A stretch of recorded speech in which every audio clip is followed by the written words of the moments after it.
Hi guys, what's up? Kumusta po kayo lahat? Welcome to my YouTube channel, Bulano LLTV. Guys, mayroon na po akong isi-share na video para sa mga gustong hawak ng trailer, saka sa mga hindi pa po nakakaalam.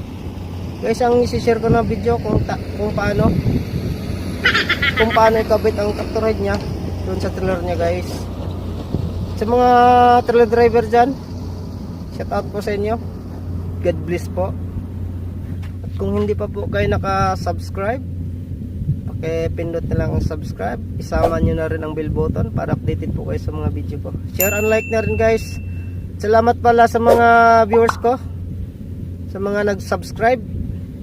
At saka pala kay Boss Mark. Boss Mark, salamat. From Atimunan, Quezon. Shout out sa iyo. Hindi natin to patatagalin, guys. Tara, simulan natin. Una kong gagawin, guys, kalsuhan ko muna ang trailer, guys.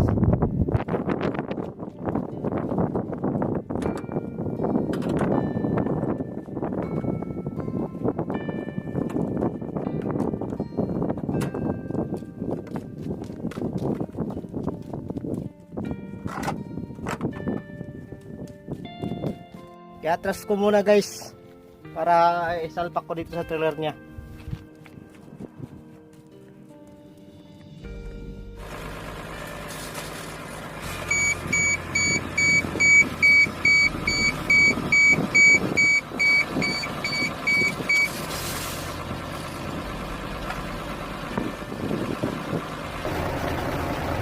Bago nyo pala ituloy sa pag-atras, guys, titingnan nyo muna kung mataas ba yung trailer niya at saka chassis coil. Kung mataas yung trailer niya, guys, pwede mo itong babaan yung landing gear, guys, kung mataas ang trailer. At ito sa akin, guys, sakto naman yung taas niya, pwede ka na ituloy sa pag-atras, guys. Automatic pala ito mag-lock, guys. Tuloy ko muna sa pag-atras.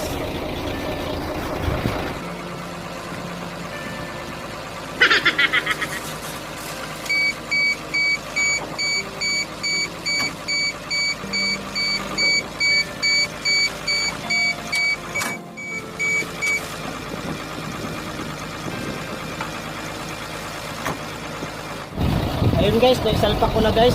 At double check lang natin, guys, ang lock. Although automatic naman ang lock nito, guys, pero double check nyo na rin for the safety. Ayan, guys, nag-lock siya 101%. Paano masabi? Ngayon, guys, bali ikakabit na natin itong supply niya sa hangin. At ito yung kurente niya, guys. Kakabit na natin sa trailer niya, guys.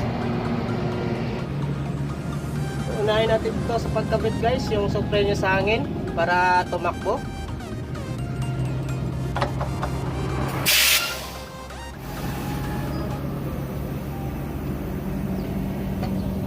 At ito naman ang susunod natin ng kakabit. Ito yung tinatawag na si Binuis. Ito yung nagsusupply ng kuryente sa trailer, guys.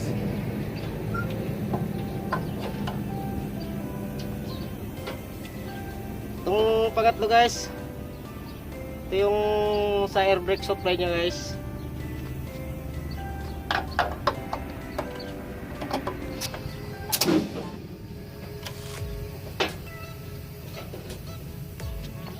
Ayun, naikabit na natin.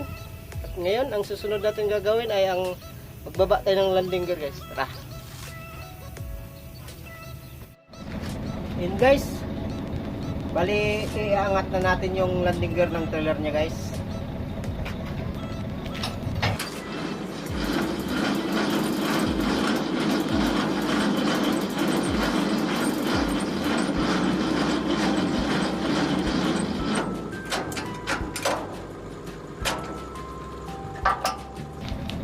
Yan, nakataas na.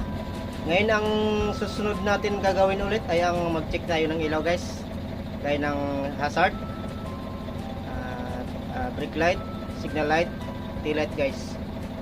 At tara, unahin natin sa pag-check yung hazard nya. Tingnan muna natin.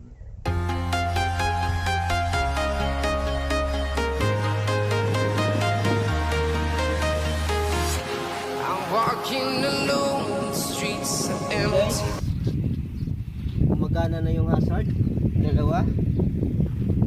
Ngayon, titignan natin yung likod guys.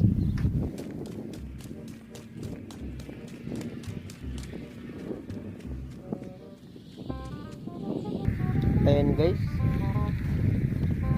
gumagana rin siya yung kabila. Ngayon ang susunod nating titingnan ay ang signal light guys. Una nating tingnan ay ang kaliwa.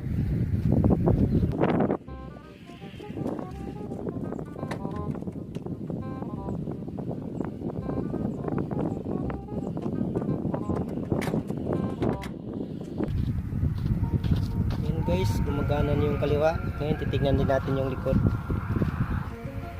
Gumagana siya sa kaliwa. Ang next natin guys ay ang kanan guys. Yan guys.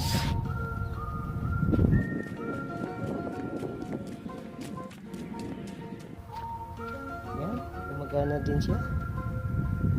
Ngayon guys, ang susunod nating titingnan ay ang brake light niya guys.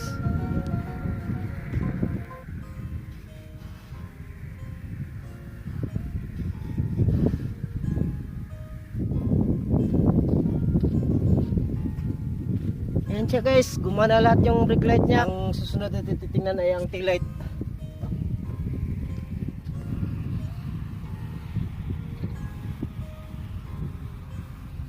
Gumana siya.